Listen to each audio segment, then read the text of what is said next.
Bueno, bienvenido a Dinámica 1.1. Bueno, Dinámica 1.1, no sé si le voy a poner ese nombre, pero es la que sigue de Dinámica 1. Si bien habíamos ya hecho todo este problema, ¿no? Mírenlo, repasen el video anterior, pero hay un problema sencillo de dinámica. Lo importante es que llegamos a la conclusión de que si bueno, el problema decía es que el cuerpo se desplaza a velocidad constante, la aceleración del cuerpo vale cero. Eso es una cuestión cinemática, básica, elemental.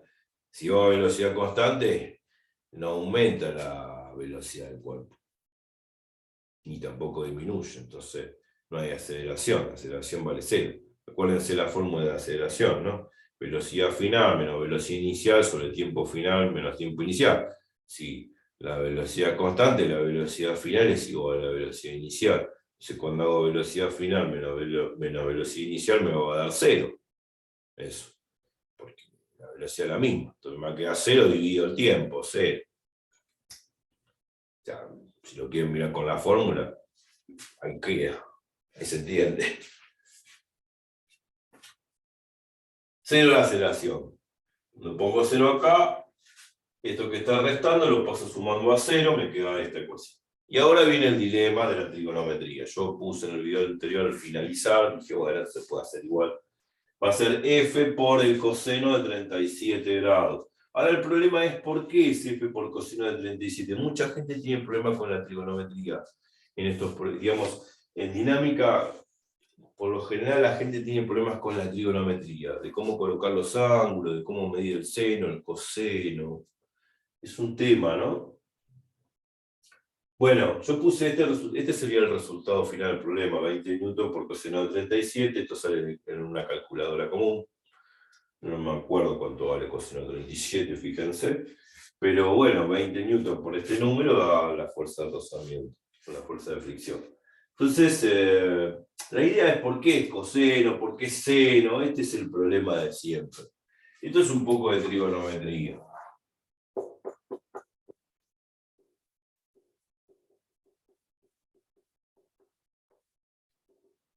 Trigonometría es la ciencia de la geometría que mide ángulos en triángulos. Tri de triángulo, goniometría viene de gonos, que sería ángulos.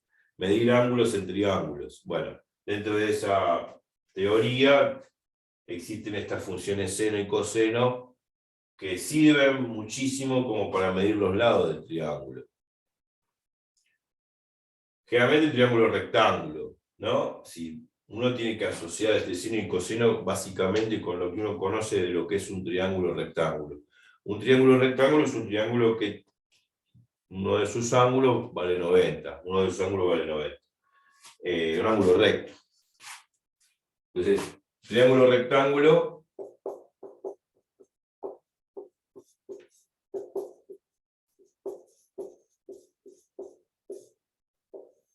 es un triángulo donde uno de los ángulos vale 90 grados. Por eso se dice rectángulo. Porque es así.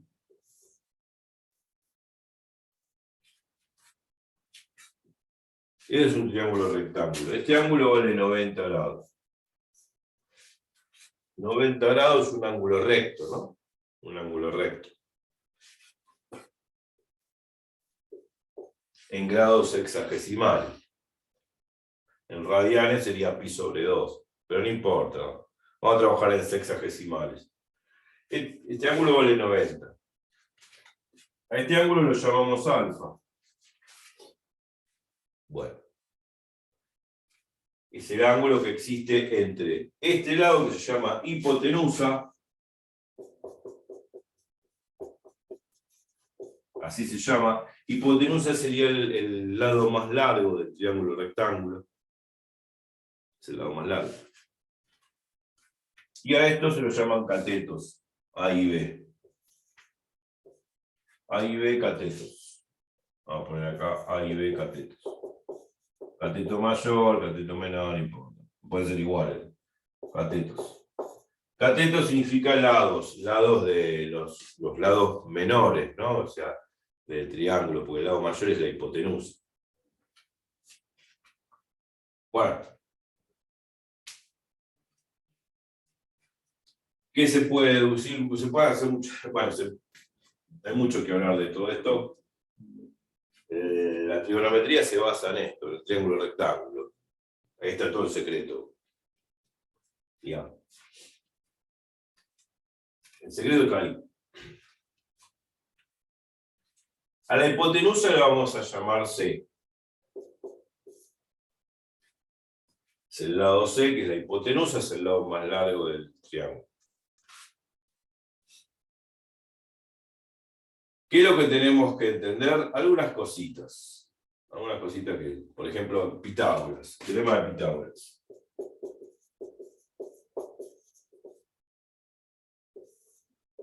El teorema de Pitágoras dice lo siguiente: que la suma de los cuadrados de los catetos es igual al cuadrado de la hipotenusa. Es algo que todo el mundo en la calle conoce. La otra vez, una vez vi un documental que se hacía en España y le preguntaban a todo el mundo, le preguntaba, hay gente que por ahí no conocía, pero de mediano alcance la gente conocía, bueno, en promedio conocía la gente el teorema de Pitágoras. ¿Y qué dice el teorema de Pitágoras? Bueno, la suma de los cuadrados de los catetos es igual al cuadrado de la hipotenusa. Y muchos respondían eso, y algunos no, bueno, no se acordaban, o no sabían. Pero bueno, normal, en el común denominador de los casos, la gente conoce quién es el teorema de Pitágoras, o qué es el teorema de Pitágoras. Entonces, la suma de los cuadrados de los catetos es igual al cuadrado de la hipotenusa. Es así, el teorema se demuestra, obviamente, de miles de años.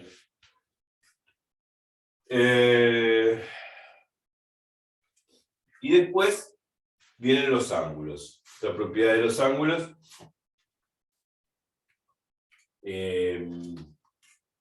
Hay que entender esto.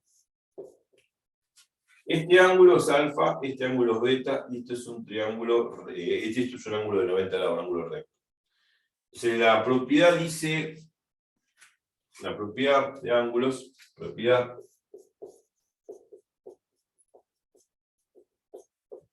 de ángulos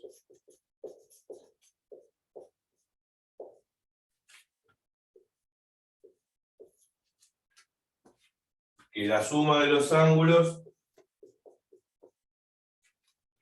o sea, de los dos ángulos alfa y beta, este alfa y este beta, es igual a 90 grados. Otra propiedad, digamos, ¿no? Muy importante. Y en tercer lugar, y último, me parece importante, después las otras cosas se van a ir viendo en los problemas, cuando los hagamos, es la definición del seno y el coseno. Seno y coseno. ¿Qué es el seno y el coseno? Bueno, el seno, vamos a definir la función trigonométrica, seno de un ángulo y coseno de un ángulo. ¿Cómo se define el seno de un ángulo? Seno de un ángulo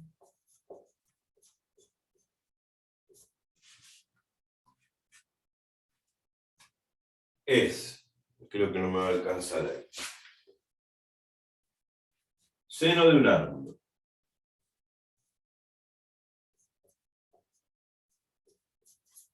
es una función trigonométrica. Seno de un ángulo es, y se define así, es el lado opuesto al ángulo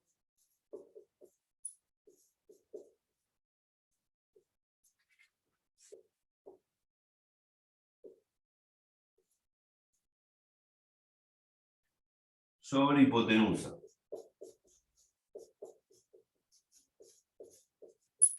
Así se define, y no hay discusión respecto a eso, porque es una definición de la función trigonométrica seno.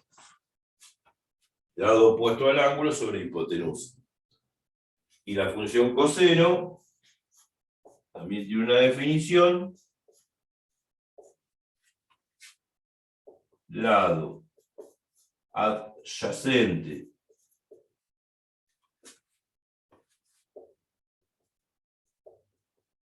al ángulo sobre hipotenusa. Vamos a procesar eso, ¿no? Porque ¿qué es esto del lado opuesto, del lado adyacente? ¿Qué es? ¿Qué es en realidad? ¿Qué es? Bueno, vamos a procesar el seno primero. ¿Qué es esto del lado opuesto al ángulo sobre hipotenusa? Bueno, la hipotenusa sabemos que es esto, que es el lado C, que es el lado más largo. Supongamos que quiero calcular el seno del ángulo alfa. El seno de este ángulo.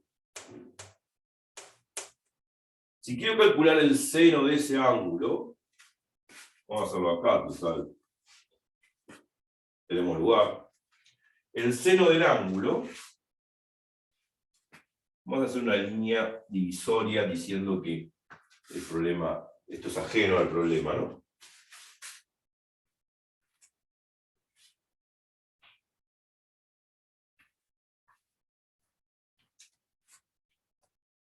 Seno de alfa.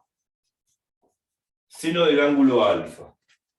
Seno del ángulo alfa. Seno de este. Es el lado opuesto al ángulo alfa. Lado opuesto a alfa sobre hipotenusa.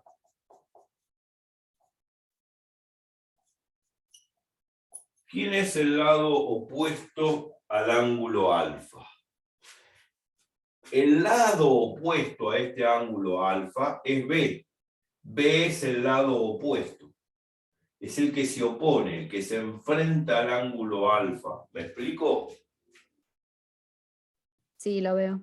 Bien. Este es el lado opuesto, es el lado que se enfrenta al ángulo alfa. Entonces el lado opuesto es B. Sobre la hipotenusa, que es el lado más largo del triángulo rectángulo, que es C. Ahí B sobre C va a ser el seno de alfa. Y después, proceso el coseno de alfa. Que es, como dice la definición, coseno de un ángulo es el lado adyacente al ángulo sobre hipotenusa. Esa es la definición trigonométrica de lo que es el coseno, ¿no? Entonces va a ser el lado adyacente a alfa sobre hipotenusa. ¿Quién es el lado adyacente a alfa? El lado adyacente es el lado pegado, claro.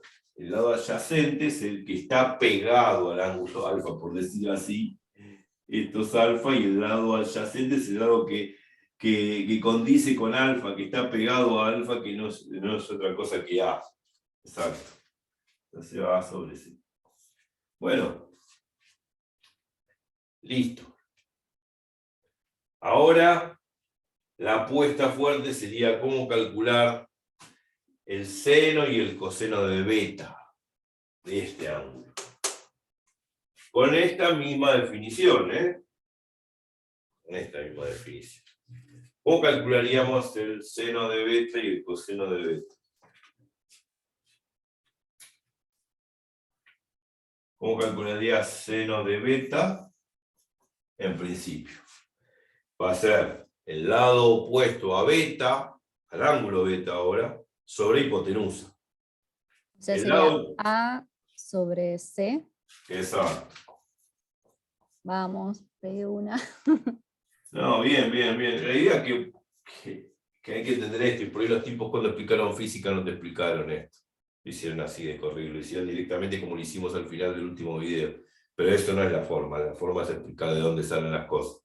Entonces, claro, el coseno de beta, aplicando la misma definición, lado adyacente al ángulo sobre hipotenusa. Lado adyacente al ángulo beta. Lado adyacente al ángulo beta, el lado adyacente al ángulo beta es B.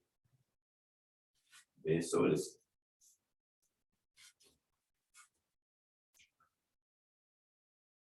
Y ahí está. Buenísimo. No hay mucha historia, es siempre lo mismo. Y si vos observás bien, hay algo muy curioso, de que este B sobre C aparece acá.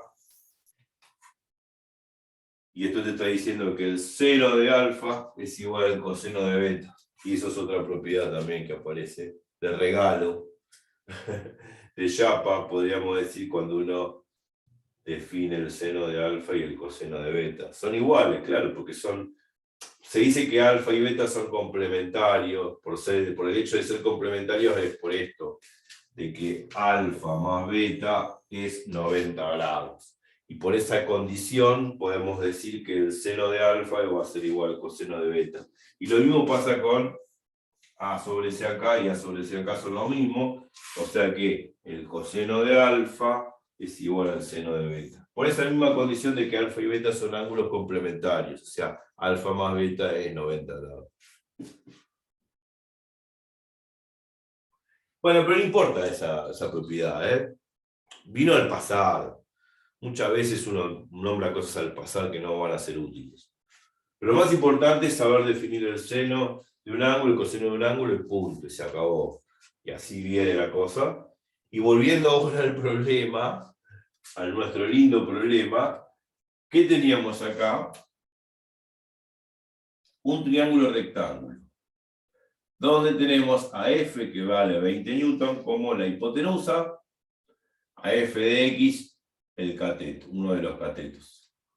El otro cateto sería este, que está en línea punteado, que no es otra cosa, que ahora sí lo voy a poner, que no es otra cosa que la fuerza Fi. ¿Está? Y este Fi no es otra cosa que el lado opuesto a 37 grados.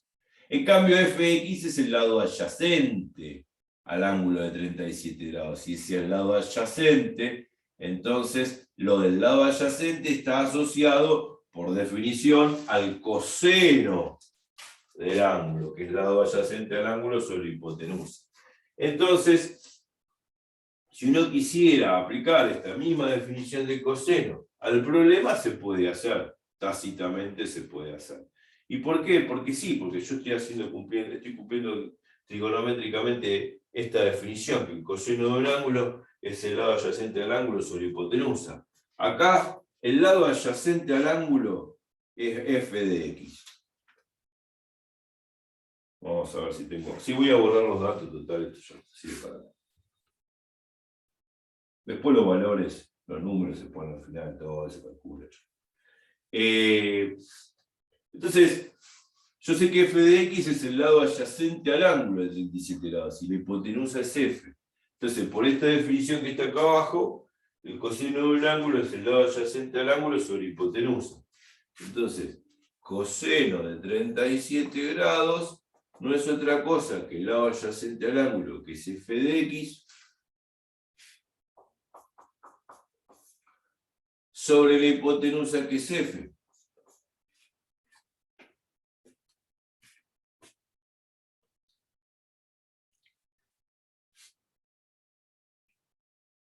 Apliqué la definición, ¿no?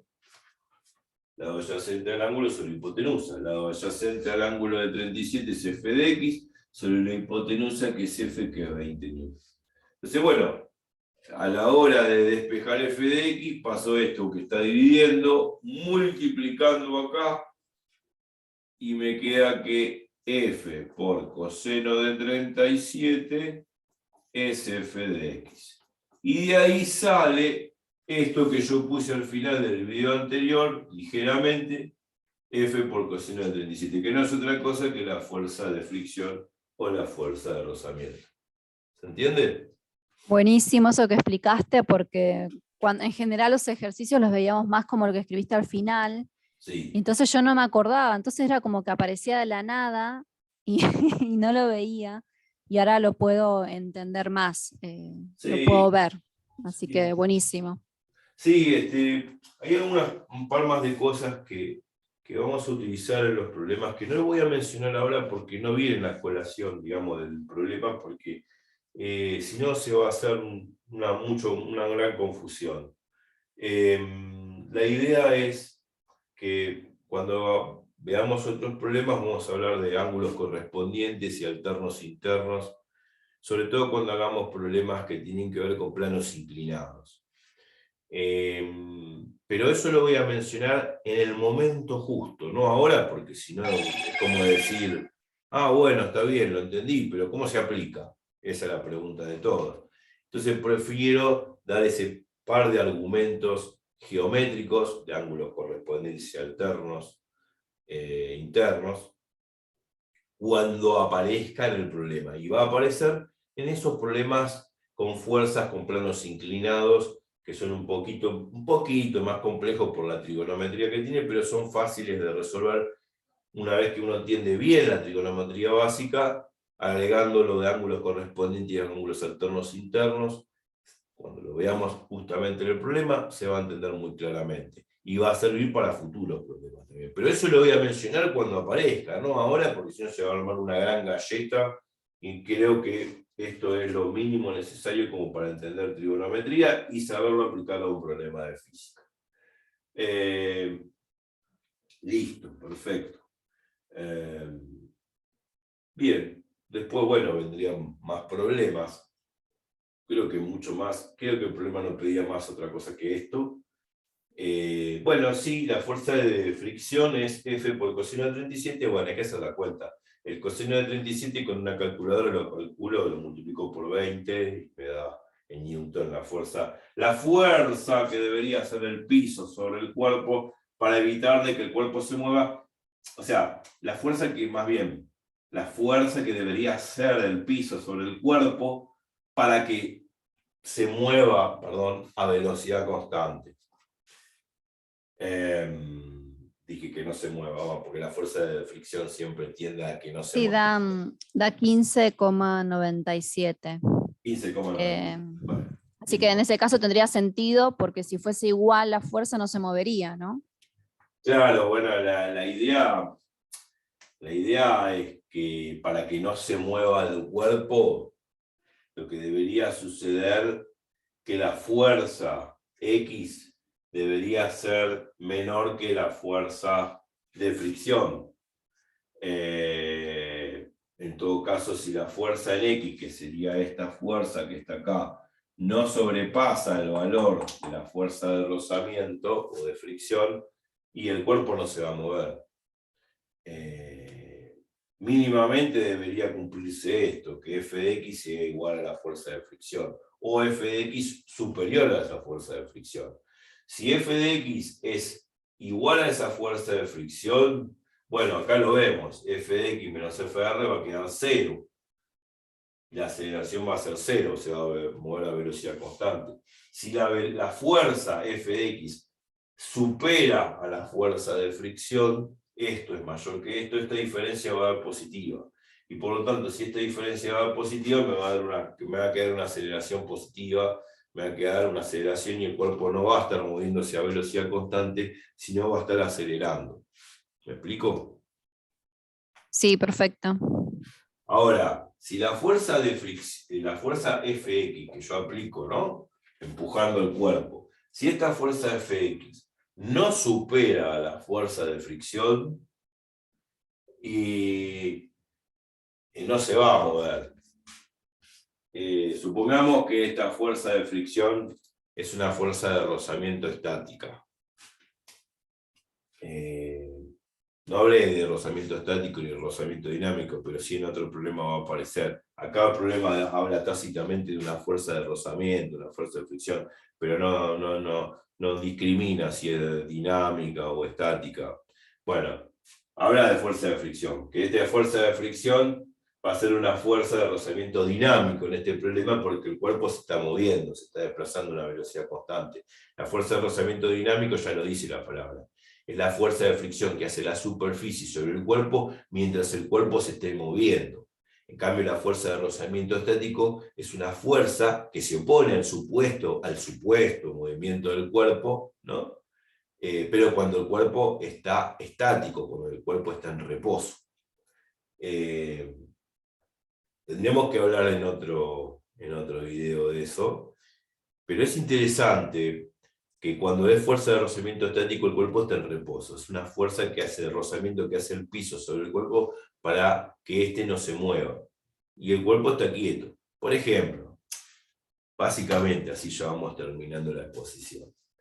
Si yo tengo una mesa y la quiero correr, me va a costar correrla. Al principio, cuando supongamos que es una mesa grande, pesada, considerable, y yo quiero correr la mesa, me cuesta correrla. Pero una vez que arrancó ya se desplaza, pero al principio como me cuesta moverla. Medio como cuando empujo, todavía no se movió. Después que empujo un poco más, y ahí empieza a moverse cuando empujo más. Pero en principio la primera fuerza que aplico, o la primera fuerza que aplico, la mesa no se mueve. Está atascada sobre el piso. Después cuando aumento la fuerza, sí empezó a moverse. Entonces, ¿qué es lo que sucede? Cuando agarro la mesa y empujo la mesa, empiezo a aplicar una mínima fuerza, una fuerza, digamos, una fuerza sobre la mesa, que no es suficiente como para poder arrastrar la mesa. Aumento la fuerza, todavía no se arrastra. Aumento la fuerza, todavía no se arrastra. Aumenté la fuerza y empezó a arrastrarse. Cuando apliqué esa fuerza, ¿no? Esa fuerza mínima necesaria para que se mueva la mesa, esa fuerza mínima que apliqué para que se mueva la mesa, no es otra cosa que la fuerza de rozamiento estática, que va a aparecer en los problemas con una fórmula que es el coeficiente de rozamiento estático por la normal. La normal es esta, la fuerza que hace la Tierra sobre el cuerpo. Es una fórmula. O sea, la fuerza mínima necesaria que yo debería hacerle a un cuerpo para poder moverlo va a ser igual al coeficiente de rozamiento estático por la normal, la fuerza que hace la Tierra sobre el cuerpo. Cuando aplico yo esa fuerza empieza a moverse. Pero todas las fuerzas de rozamiento estática que hace el piso sobre el cuerpo hasta que no se mueve, que son en sentido contrario al supuesto empuje que yo le estoy haciendo, esas fuerzas de rozamiento son estáticas porque el cuerpo está estático.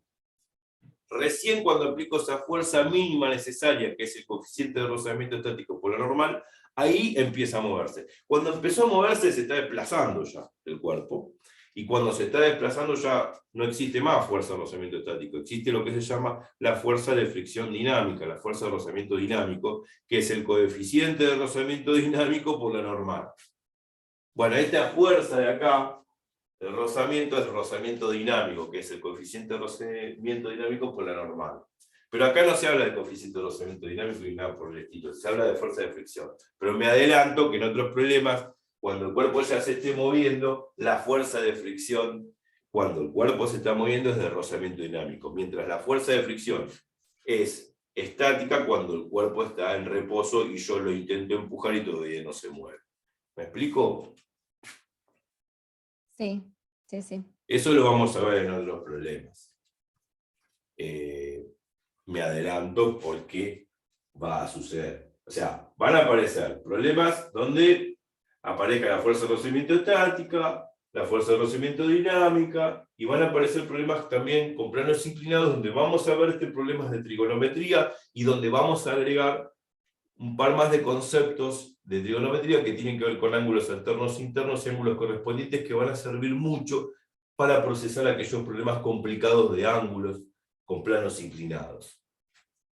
Así que bueno, creo que ya estamos por hoy. ¿Alguna pregunta, alguna duda, alguna objeción respecto a todo esto? No, la verdad que estoy chocha porque, ya te digo, pude ver el tema de dónde venían el seno y el coseno, que la verdad que yo sé que en algún momento lo vi, pero no me acordaba. Y ahora puedo ver o sea, esta explicación que diste de qué era el seno, qué era el coseno, ahora lo puedo trasladar al dibujo, al diagrama. Sí. Así que ahora ya está, como que siento que se me fue un peso encima. Bárbaro, bárbaro. Entonces, bueno, ya vamos a aplicar todas estas técnicas trigonométricas en otros problemas, vamos a agregar lo de alternos internos también en otros problemas con planos inclinados, donde es más complejo el tema de la parte de ángulos, que no es tan complejo, una vez que ya los procesas, ya después todos los problemas son iguales, son fáciles de procesar. Y lo de rozamiento estático y dinámico que quedé al final lo vamos a ver en otros problemas, pero valió la pena aclarar lo de rozamiento estático y dinámico porque a futuro lo vamos a aplicar muchísimo en los problemas que aparecen en la guía y en los exámenes.